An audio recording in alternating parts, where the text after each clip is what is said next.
What's up, y'all? And welcome back to another episode of that Dynamite review show on the Tricology News Talk. As always, I'm your host with the most, Mr. Tricology himself. And with me, as always, is my co-host with the most, Mr. Leland Benford. What's up, brother? What is up, everybody? It is that time again. It's Thursday. You know what that means. We talk about Wednesday Dynamite. Yep. And this week, we have our semifinal matchups to see who will go into the finals in Arthur Ashe Stadium next week. Go for AEW's Grand Slam to be determine the new AEW World Champion. So, and we started off with the show with one of the semi-final matches is Jon Moxley versus Sammy Guevara. Now, before I get into the play-by-play of the matchup, I looked at the top 10 for PWI's top 100 of the wrestlers of the year, and I was pissed that Jon Moxley was not in the top 10. Yeah, that's a little disrespectful. I'm like, I agree. Like, you had this man deliver you one of the greatest summers, as we like to call it, the summer of Mox this year, and you don't put this man in the top 10. That's just like very disrespectful. Very disrespectful. Yeah, he has definitely been killing it. You know, he's the one wrestler that's working, broadcast and indie shows, and he's a big draw. You put his name on it, people are gonna come want to watch it. So, do you know what he did place? I don't know. I just saw the top 10. I was like, wait a minute. Some of these names don't make sense. But I will be talking about it with Donez when we do our next episode of the Respect the Combat podcast. I'm pretty sure he's gonna have a lot to say about it when we do our discussion on that. But like, I'm like, some of these names on this list, I'm like, some of them don't make sense. I'm like, take them out. They don't make sense. So it is what it is. But by the end of the year, when we do our end of the year show of Respect the Combat podcast, we're gonna do our top 10 wrestlers of the year and also the top 10 matches of the year when we do our awards. So ours will make more sense than what PWI has done. Ours will make sense. Yeah, but yeah, definitely Jon Moxley deserves to be on the top 10. He's been working his butt off, especially everything he had to overcome this year and being open with the audience and carrying, this AEW on his back right now. He's definitely like the uncrowned champion of AEW. Yeah. And once we mentioned, we had one of the semifinal matches to start of the show with Jon Moxley and Sammy Guevara. So during the match, Sammy Guevara took a nasty landing like during the April at the end of the roster. It looks like really, I'm like, Sammy to be a real daredevil at times. I'm like, is this man all right? He's like Darby Allin, but like in a different way. Yeah, as you say. Yeah, he's definitely got that adrenaline rush thing about him, right? Like, he's gonna try some risky stuff. He's gonna be a little out there, but it's like you said, it's definitely in a different way because his styles is more flips, like lucha, a little lucha there. You know what I mean? You can definitely tell that he comes from that school of wrestling where it's okay to be a high flyer, but it's also okay to be kind of a grappler. But he's definitely more of a lucha kind of high flyer type inspired wrestler. So whereas Darby, he's gonna throw himself at people. He uses his body as a cannonball. So he's just darting himself full speed at people to try to get the most impact. Where Sammy likes to do flips and spins and 360s here and there with his risky moves.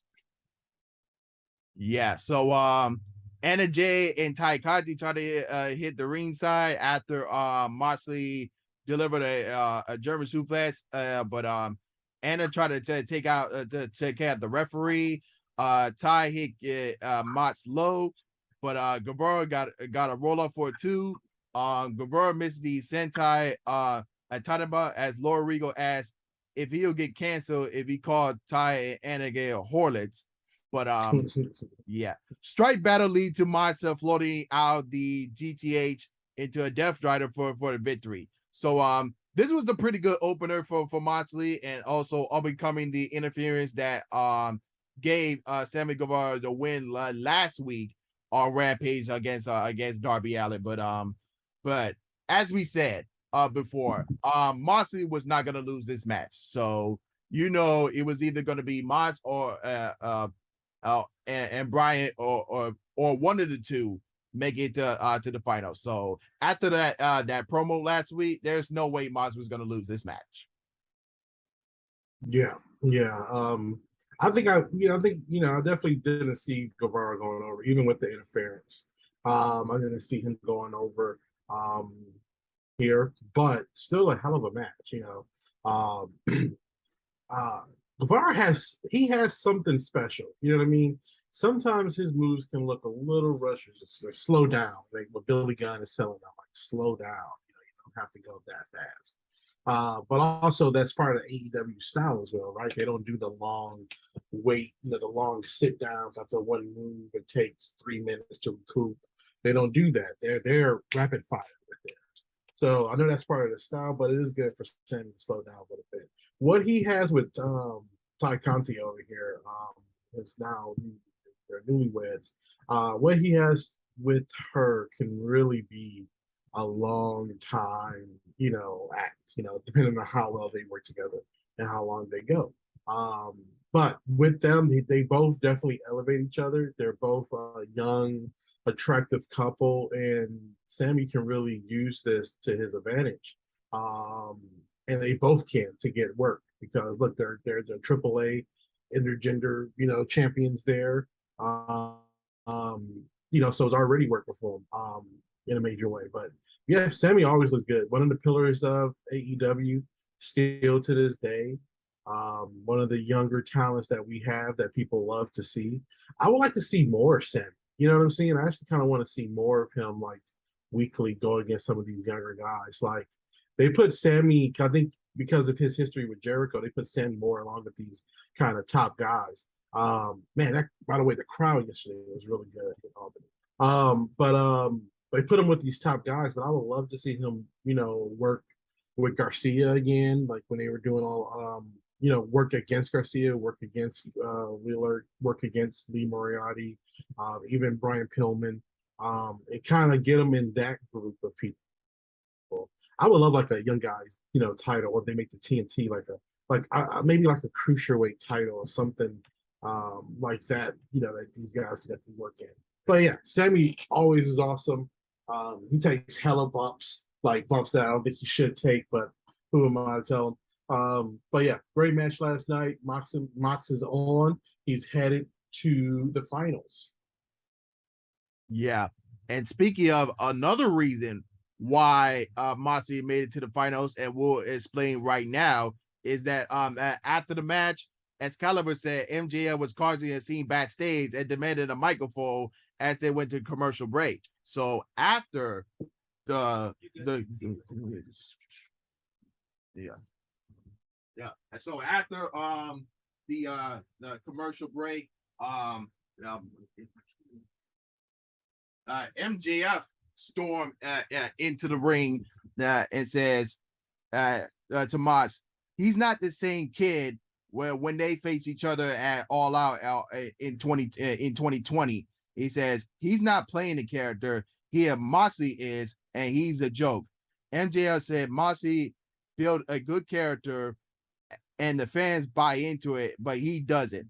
He knows Moxley is the same scared little boy and will drown in his troubles with alcohol like a drug. He also warned Chris Jericho and Bryan Danielson, saying bad things will happen when people get it MJF's way. So stay away from Grand Slam. And he said the title is his.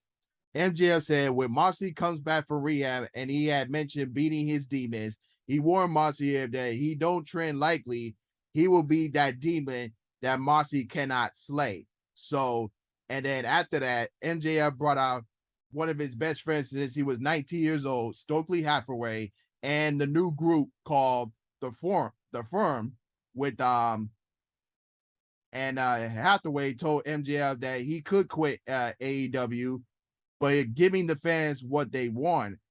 Hathaway said all of his henchmen are retained, and whatever MJF doesn't need them, they'll go their separate ways. Hathaway said everything he has done since being in AEW has been strategizing, from hanging out with Britt Baker and Jamie Hayter to watching Living Single with the House of Black, which is an image to what I see. Hathaway hugged Morrissey, said Leah Moriarty will bring honor back to the Ring of Honor Pure title.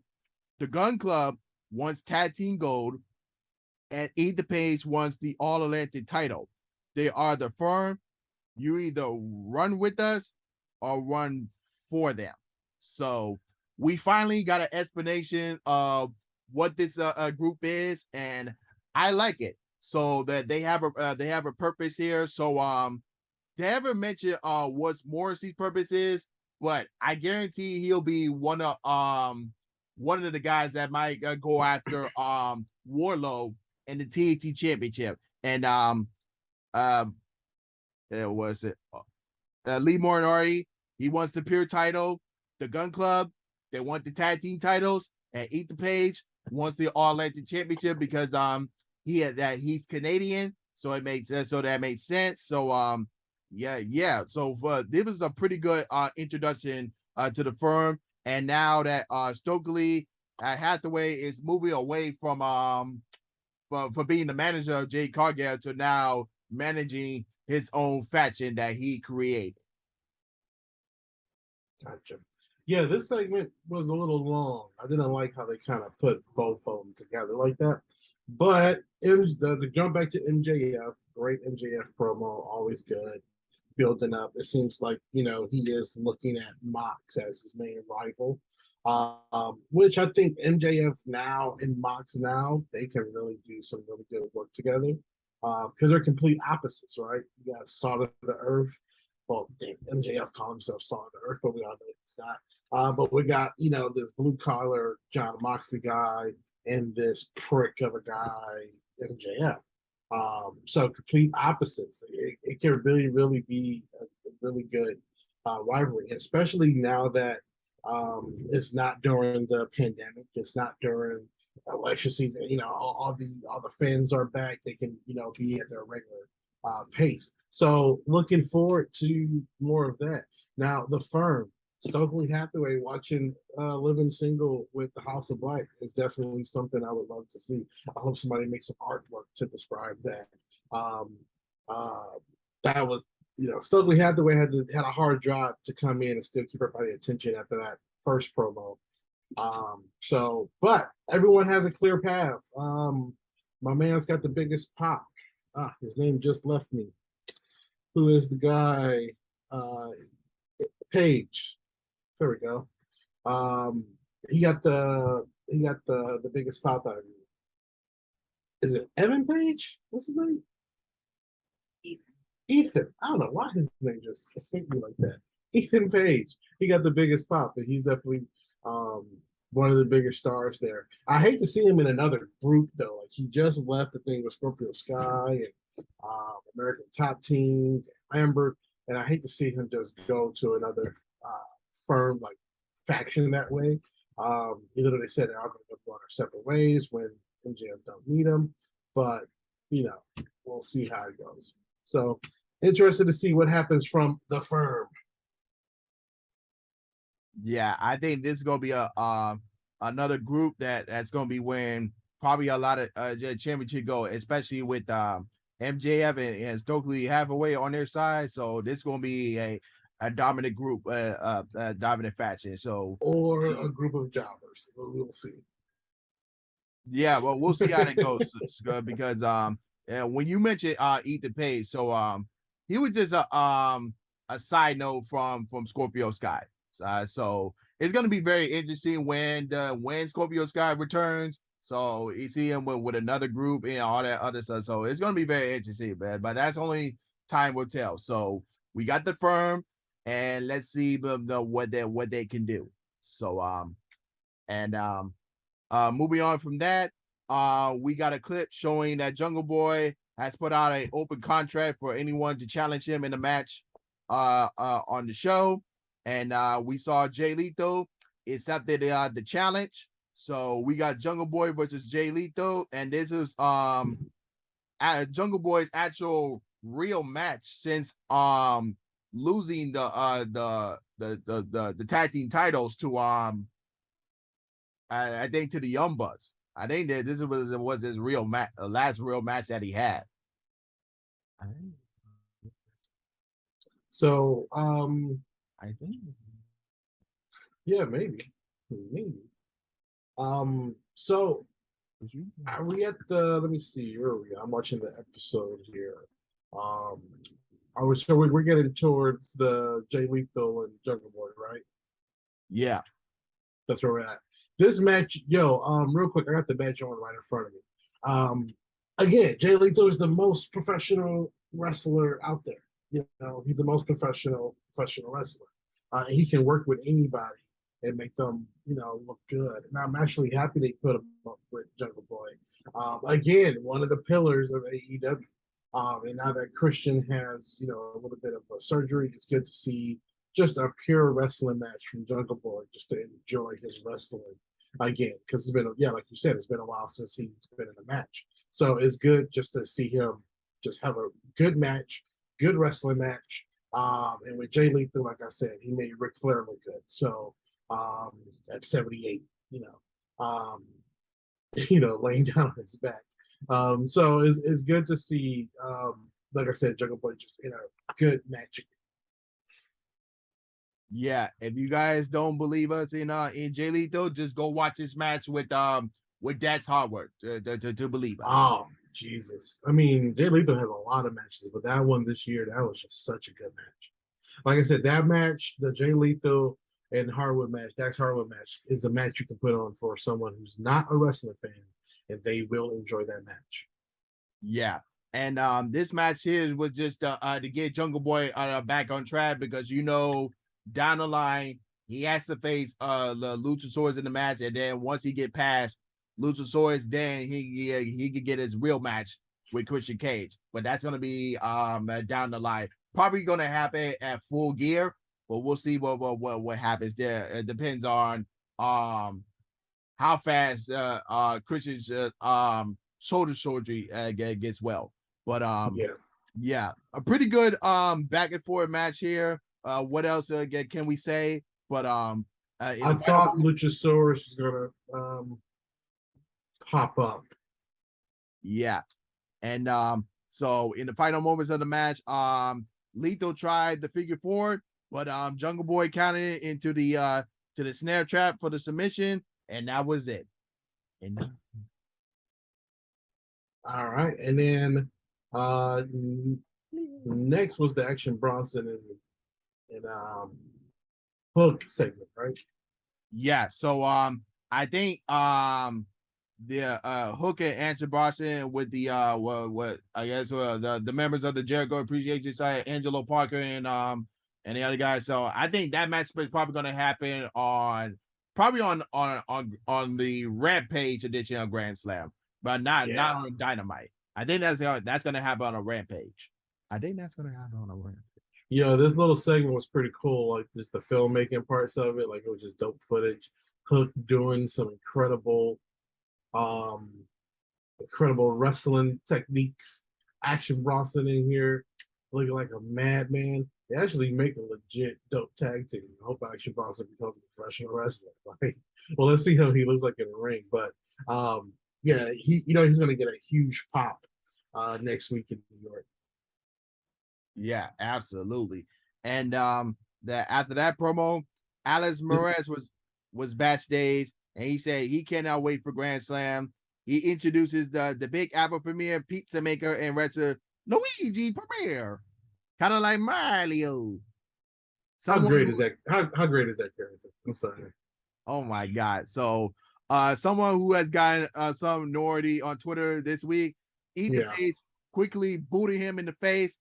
and Dan Helsing interrupts him after Page into the challenge to the gesture of AEW this Friday on Rampage, and Dan Helsing accepted.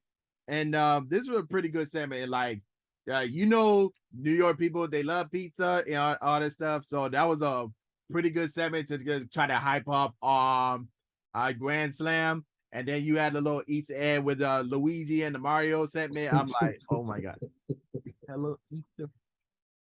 Yeah, that guy's all over Twitter, man. His matches, I love it. The captions always say, "If wrestling is fake, if wrestling is fake, then explain this." I actually showed that piece of guy to Faye, my wife, one day, and she was laughing like, "Oh my god, what's he doing with the dough?" But it's good to see how Tony is, connected with Twitter. He can get so. I'm glad they didn't give him, him getting booted in the face was the best way to deal with the character.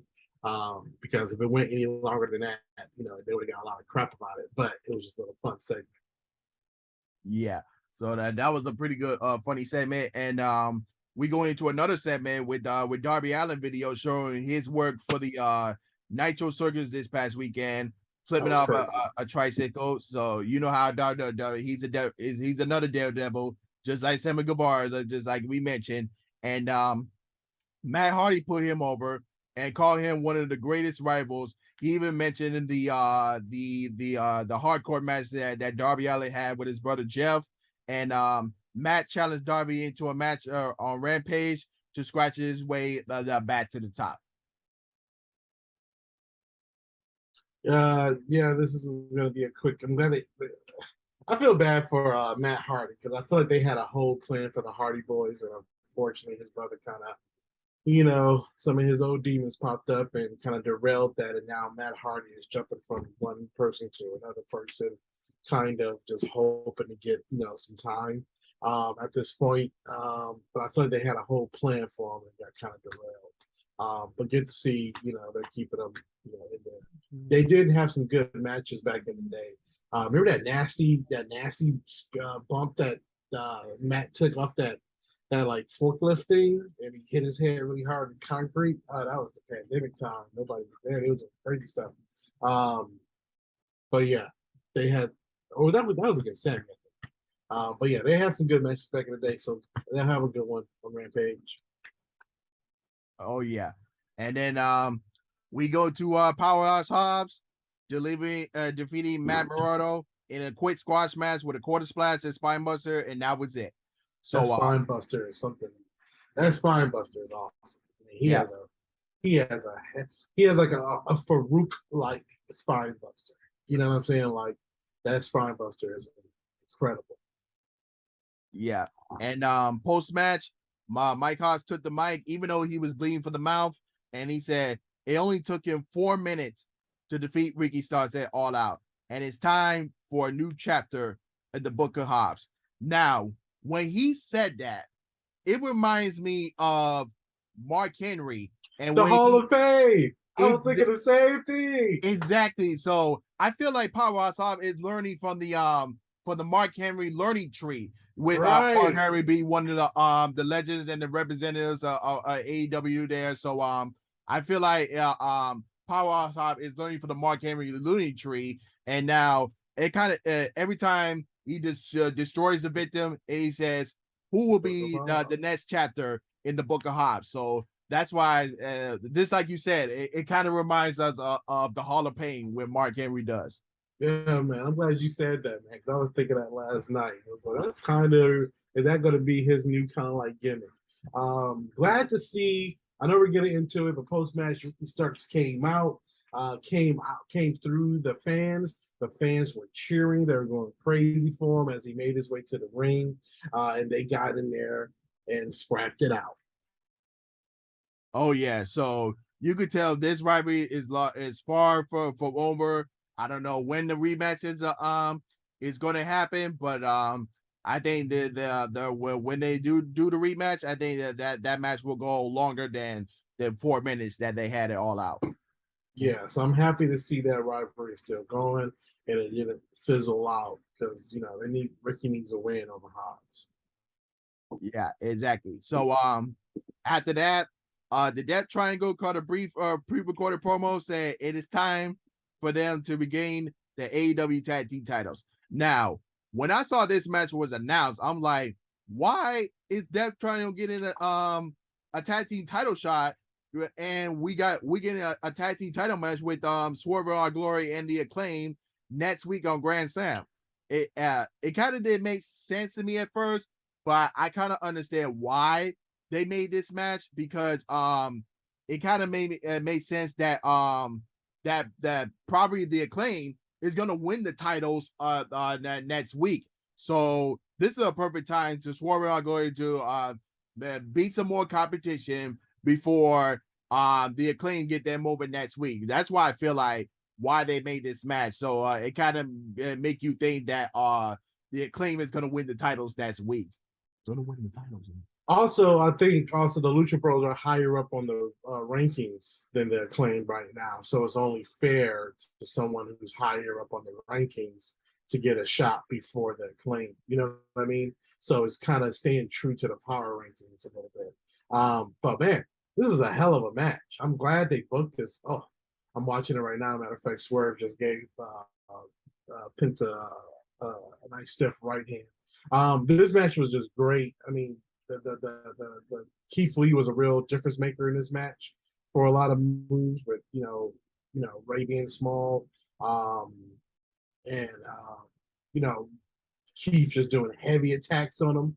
But yeah, this match was great. It was one point where Keith Lee used Phoenix as a dart to break up a 2 count.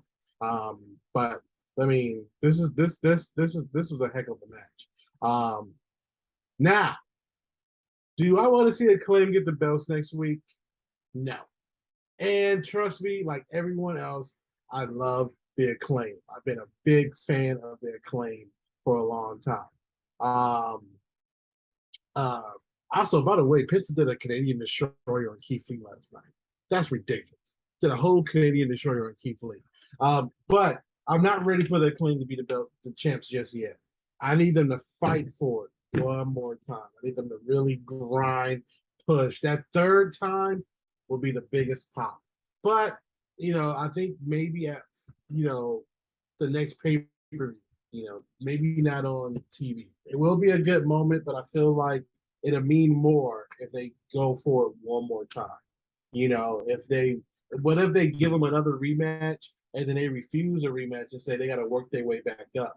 People are going to be going crazy for the Acclaim by the time they get back in the circle with Swerve and Keith Lee. Swerve in your glory, Swerve in our glory.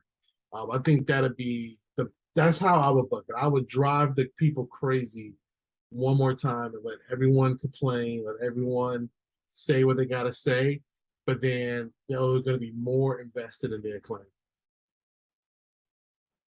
Yeah, so they make you just by this match alone make you give you a hint that the Acclaim might win the titles next week. But if they do, what we're gonna do with Swerve in Our Glory, because for the past month they've been saying, oh, like maybe Swerve is gonna turn on Keith Lee and all that other stuff, and then people say, oh, like, oh, you cannot trust Swerve because like he'll turn on your partners. But it's just a matter of, if the Acclaim does win the titles, what are you going to do with Swerve in Our Glory? Because both of them, respectively, are single competitors. They were just put together for when the Jurassic Express had the titles at the time, and then Keith Lee and Swerve Strickland was in another rivalry with the former Team Taz. So it's just a matter of possibilities of the Acclaim winning the titles and what is going to be the aftermath of Swerve in Our Glory if they lose the titles next week. But we don't know. They just might they just gave us a hint that they might lose, but again, Tony Khan might pull a swerve on us again, and Swerve in Our Glory might retain next week. But yeah, because I would love it if they lost one more time, and then on that next road to their victory, Swerve in Our Glory, we start to see real problems between them, and like they still win their matches, but we're starting to see a real big problem with them. And then by the time we get to that last match, they lose, and then that change can happen. Um, so that's how that's how I would look at that. Who am I? Yeah. So but other than that, pretty good, awesome Baker match between Swerve Glory and the Lucha Bros. Just like we said, when Swerve Glory had the match with the Claimer All Out, well, that was a banger. This match here was another banger. So this was really good. I think this is one of the great matches of the Dynamite. So Strickland swerve Phoenix off the top of the floor, and Lee hit the ground zero for the win. And then after that, the Acclaim soon came out, and Mad Catcher told Strickland to stop nut hunting every famous person he knows, and he says, if you ever interrupt my rap again, you know what. And then Catcher told to roll Keith Lee into Grand Slam, and Anthony Boyd said they're gonna beat their Drake and Josh looking asses next week to win the titles. Yo, Bowens be coming out with the insult, man. When he called them Timon and Pumbaa, I was dying laughing. Oh my god! Oh my god! That was a good one. Timon and Pumbaa had me.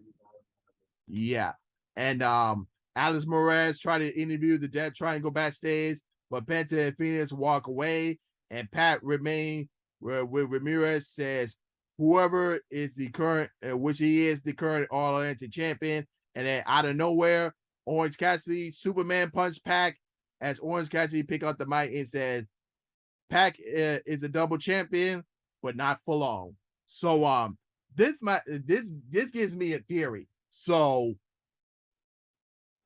they might down the road they might do a match with Pac and Orange Cassidy. So after the match, Eat the Page is going to be down the road, just waiting to see who will win this match.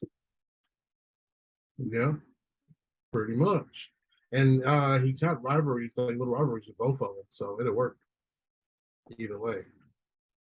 Ethan Page versus the Orange Cassidy for the belt. That'd be a good. It's time to put some gold on Orange Cassidy too. Best friends in Orange Cassidy and Dark Water. They've been looked over way too long. Yeah, and Tony Storm and Athena cut a promo on Britt Baker and Serena Deeb. This happened on one of the Dark episodes. Britt Baker took out Okada Shida. Shida was supposed to be Tony Storm's partner, but Athena came in to replace her. As Athena said, she's been brushing, flossing, and eating an apple on a day to keep the doctor away. They also mentioned Britt is having problems with Jamie Hayter at the All Out. What happened? So tonight they're gonna win it for Okada Shida. So we have the tag team match with Britt and Serena versus Tony and Athena. So Excalibur said that Jamie Hayter hasn't spoken to Britt at all since All Out. So this okay. So let me just tell you the final moments before I give my personal review. So it ended with the D sending Storm into Baker, who was holding a steel chair onto the apron, and then D pinned the women's world champion. So here's my problem. Why is champions losing tonight? Why did Tony Storm have to be pinned? That sounds like a freaking Bruce Springsteen move right there. Like, why? Why? I mean, but it was an obvious cheat. You know what I'm saying? It wasn't like she was pinned and it was clean. It was obvious cheating going on. They cheated. So I think it's different when the champion is cheated compared to when it's like a clean, Jeff Hardy versus my man. What was his name? He just came back. Came in Killer Cross. Like Jeff Hardy and Killer Cross. You know what I'm saying? That was clean as hell and it was an easy win. That's one way of doing it, right? The champion get, pinned. But when it's an obvious cheat like this, I mean, if it was a championship match, they probably would have lost the belt, with that same cheat story. So I don't know. I don't see it the same way as that, but I see what you're saying though. Like, why can Athena take that instead of Tony? Yeah, like why would you give her the interim title at All Out just for her just for her to get pinned? Like But that it's also a tag match too though. Like it's not a singles match. but like I'd rather champions lose when it makes sense.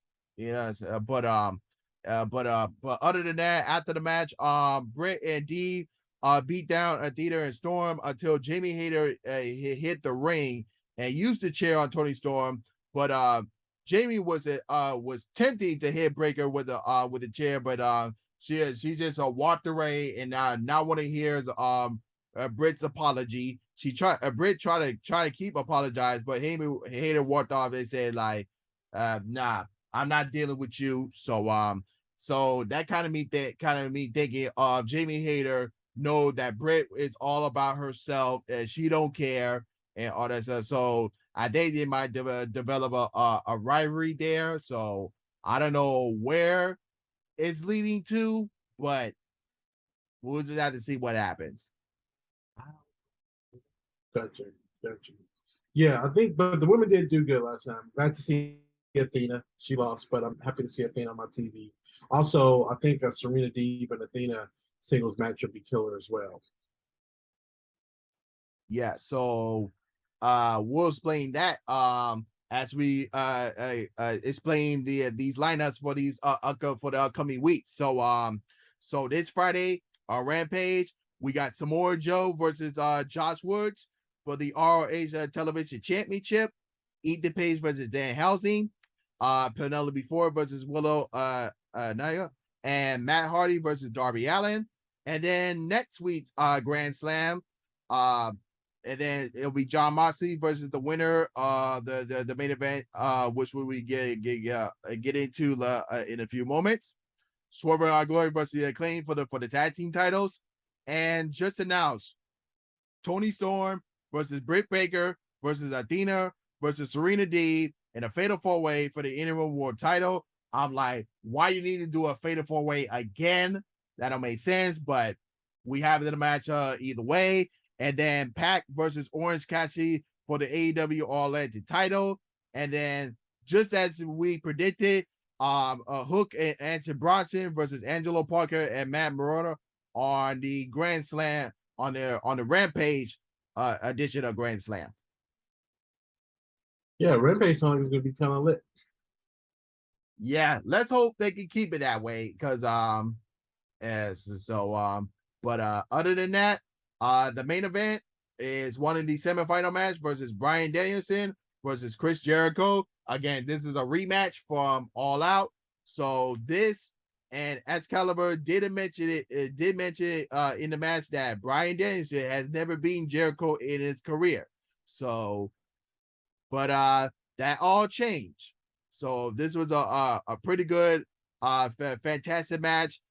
During the match, Bryan had trouble with his knee. So you know how when they put on the boots and on it was kind of squishing up his foot. So he tried to like loosen up a bit so it won't be so tight. So that was Jericho's intentions during the match to go after the leg.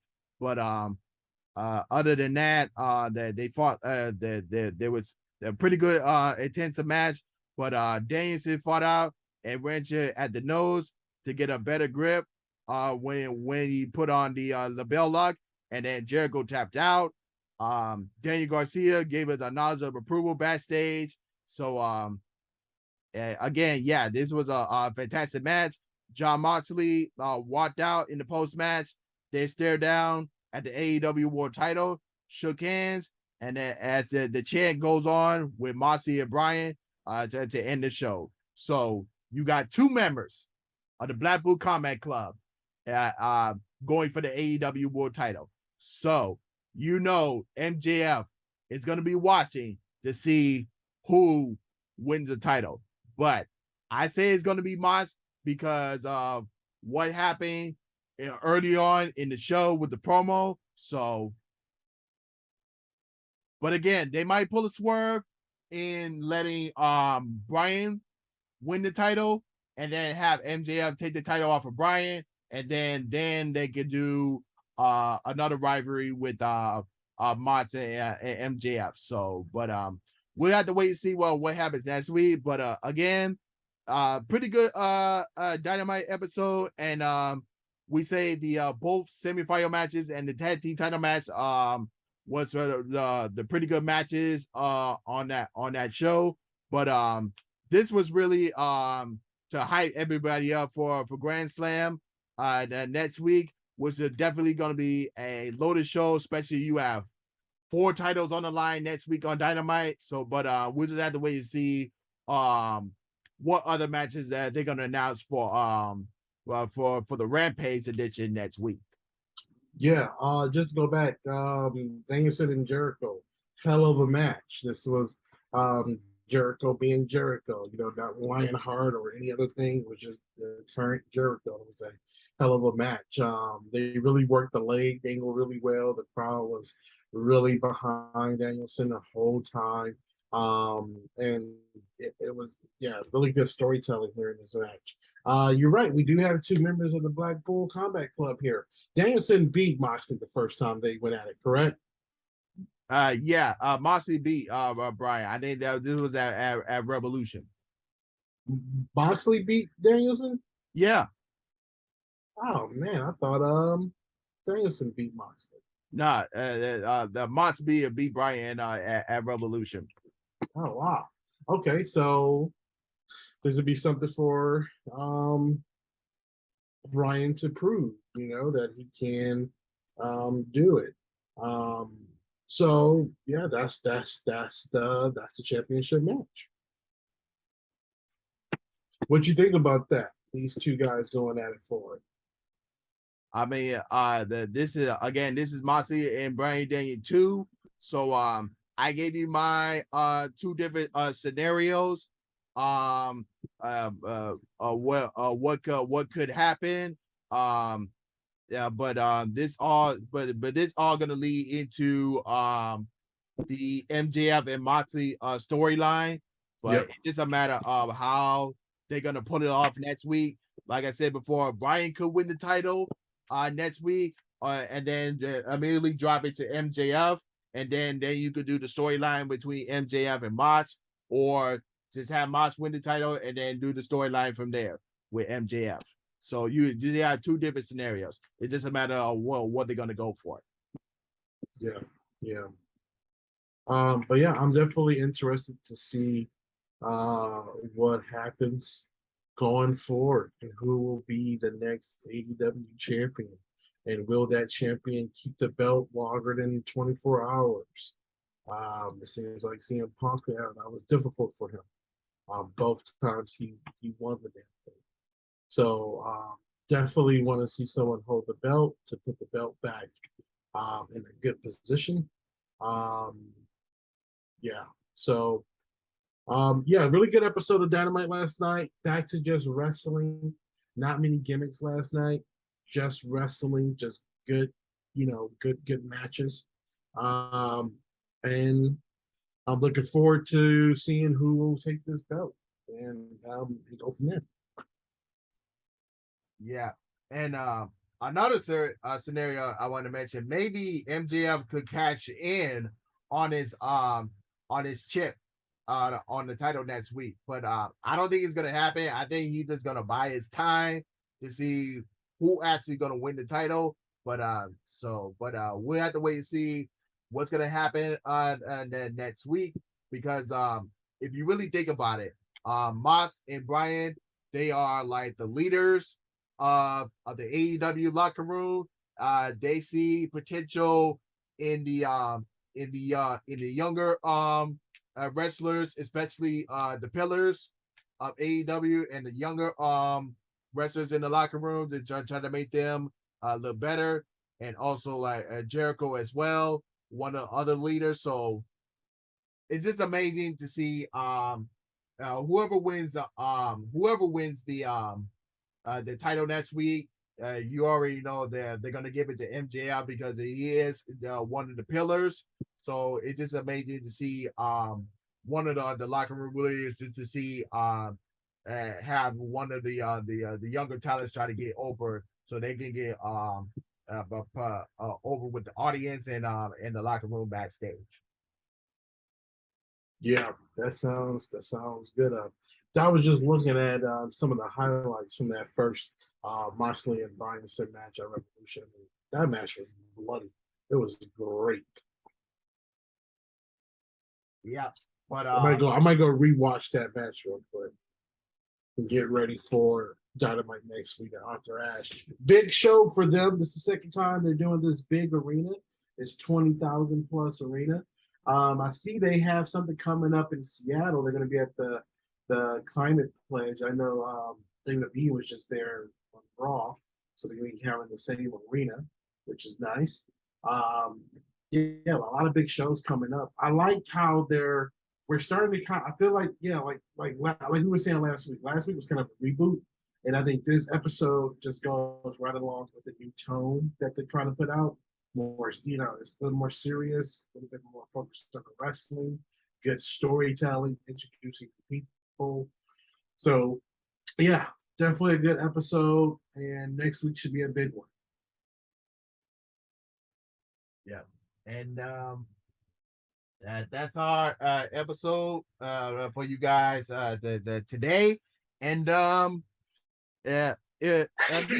be sure to follow us on YouTube as always. The click the like button, share, subscribe, and hit the notification bell when new videos are uploaded.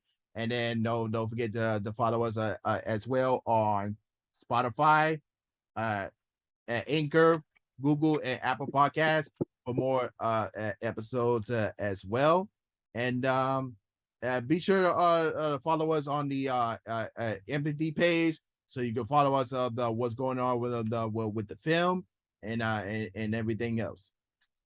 Man, Trico, I've been watching the first draft empathy.